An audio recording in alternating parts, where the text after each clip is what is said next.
બાપજી બાપજી બાપજી શું કહું તમને, આ તમારું અપમાન નહીં, ઘોર અપમાન કહેવાય બાપજી. ના, મારાથી આ સહન નહીં થાય, હું નહીં સહન કરી શકું. બાપજી તમારે કંઈક કરવું જોઈએ. હું તો એમ કહું છું કે તમે શ્રાપ આપી દો, કાં તો પછી પેલા નખવાળા દેવ છે ને એને બોલાવી લો. આપ ઘડી બોલાવો બાપજી, કંઈક કરો બાપજી. એ દેવ છે દેવ, આ હરિયો નથી કે બૂમ પાડું ને તરત આવી જાય. પણ તમે કેમ આટલા વ્યાકુળ થઈને દોડી આવ્યા છો?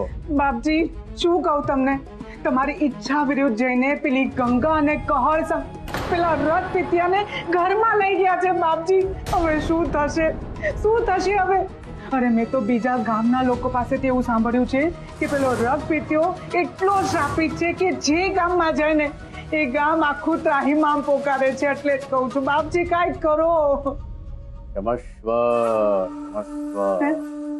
હે ઈશ્વર, આ ગામના લોકો તરફથી કોઈ પણ ભૂલ થઈ હોય તો હું તારી ક્ષમા માંગુ છું. આ ગામ ઉપર કોઈ સંકટ ના આવવા દેતો.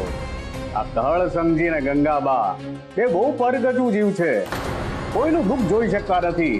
એ જોતા જ નથી કે કોઈ શ્રાપિત છે કે પાપિત છે. એ પોતાની દયા ભાવના નહીં મૂકે. અરે પણ બાપજી, આ ડાકણની માને દયા ખાય કે દયાની માને ડાકણ ખાય એવી કહેવત છે ને. તો આ ડોસાને કારણે ગામમાં કઈ આફત આવી પડી તો ધાર કાઢીને. ઈશ્વર ક્યાં આપણા મનનું ધાર્યું થવા દે છે. માટે જ આપણે ત્રણેય મળીને આ ગામના ઉદ્ધાર માટે દિવસ રાત કામ કરવાનું છે. હા હા બાપજી, કેમ નહીં. આ હરિરામ આપ્યો છે ને એની પાસે તમે દિવસ રાત જેટલું કામ કઢાવી શકો એટલું કઢાવો. આમ પણ એને મફતના માલિદા જ ખાધા છે. કરાવો તમ તારે કરાવો એની પાસે કામ. બા સાહેબ, તેના મફતના માલિદા? હા, અરે તમારા લોકો માટે તો મેં મારો જીવ જોખમમાં મૂક્યો તો ધાર કાઢીને. મફતના માલિદા. હરિરામ પોતાના સ્વામી માટે જે પોતાનો જીવ જોખમમાં મૂકે ને એને જ સાચો સેવક કહેવાય. અરે એ તો તારો ધર્મ છે, એનો ગર્વ ના કરાય. આગળ જતા મને તારા જીવની પણ જરૂર પડે તો આપીશ કે નહીં? ના બાપજી, જીવ તો ના આપવું, પણ તમે કોને તો કોઈનો જીવ ખેંચી લો ધાર કાઢી. અને બેન, તમે શું લાક્ષણિકતા ધરાવો છો જે કામમાં આવે સમાજને? બા સાહેબ એટલે એકદમ મગરમચ્છ. બાકી જે હું કહું છું, આ બા સાહેબ છે ને રડે એવું ને કે કોઈને ખબર જ ના પડે કે સાચું રડે છે કે ખોટું રડે છે. એકદમ ત્રાગુ કરીને અને જાસૂસી કરતા માને સરસ આવડે છે. અને હા બાપજી, ઘરમાં બેસીને આખું ઘર ફોલી ખાય ને એવા ઉદય છે બા સાહેબ. નહીં એટલે એ હરિયા મારા વખાણ કરે છે કે મારી મજાક ઉડાવે છે? હા બેન, કળિયુગમાં પણ આવા લક્ષણો હોવા એ વખાણ જ કહેવાય. તમે ખરેખર ખૂબ ઉમદા વ્યક્તિત્વ લાગો છો. અમે વારે વારે તમને આ કાર્યમાં જોડવા માટે કહીશું.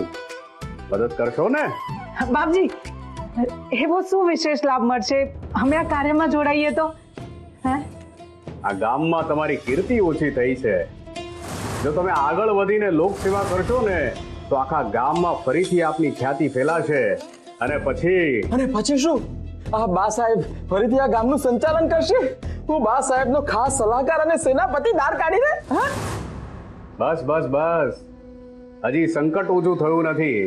મારે ને તમારે આખા ગામનું ભલું વિચારવાનું છે. આ દુષ્કાળની પરિસ્થિતિમાં જો લોકો નિરાશ થઈ ગયા તો નિરાશા અને રોષ વધુ ફેલાઈ શકે છે.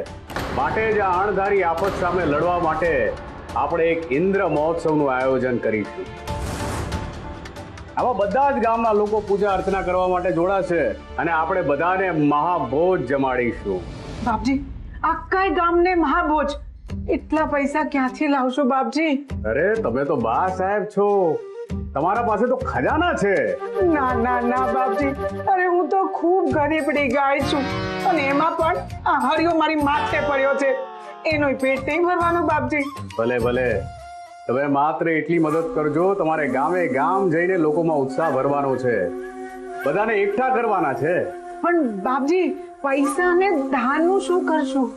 બાપજી, હું શું કહું છું, આ દુષ્કાળમાં મહાભોગની વાત જવા દો ને ધાર કાઢીને. હા હા બાપજી, સાચું કે છે હરિયો. તમે બંને ચિંતા ના કરો. મારા મહાદેવની કૃપાથી ગામે ગામ બહુ શેઠિયાઓ મારા પર દયા રાખી છે અને મારું નામ પડશે ને તો આ મહાભોજમાં ઘી અનાજ ને બધી સામગ્રી તરત કાઢીને આપી દેશે. બાપજી તો તમે કયો એ ગામમાં દોડતો જાવ અને અનાજ લઈ આવ ધાર કાઢીને. જવાનું જ છે પણ માત્ર સંદેશો દેવા. ધાન લેવા જશે કળ સંજી અને ગંગાબા.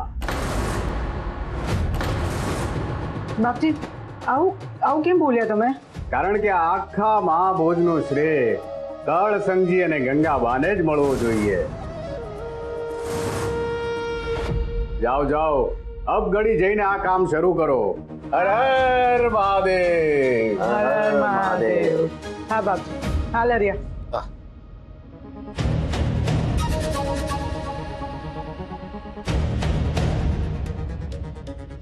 હું લોકોના ઘરે જઈને લોકોને સંદેશ આપું એમ? હું બા સાઈડ છું, આ બધા કામ તું કરજે. ઠીક છે, ઘરે ઘરે જઈને સંદેશા હું આપીશ અને તમે બાપજી કે એ ગામે ગામ જઈને સંદેશા આપજો ધાર કાઢીને. કે તારાથી બંને કામ સાથે ન થાય? બાપજીએ કહ્યું છે સમય બહુ ઓછો છે ધાર કાઢી. ભલે, ગામમાં હું સંદેશો આપી આવીશ પણ બહાર ગામ તું જજે. જોયું તે આપણે કેટલા પણ ઘસાશું ને પણ આ બાપજી શ્રેય તો પેલી ગંગા અને કહળને જ આપશે. ખબર નહીં શું જાદુ કરી દીધું છે આ બાપજી ઉપર. આખા અભિભૂત થઈ ગયા છે પેલા કહળ અને ગંગા ઉપર. ગમે એટલું દોડીશું આપણે અને શ્રેયના લાડવા એ લોકો ખાશે ધાર કાઢીને. આ કહળ વિરુદ્ધ ગુટ્ટુ કાવતરું કરવા આવ્યા હતા અને બાપજી અને કહળના ખેપિયા બનીને રહી ગયા. હું નહીં ખાવા દઉં. હાલો અત્યારે તો હાલો.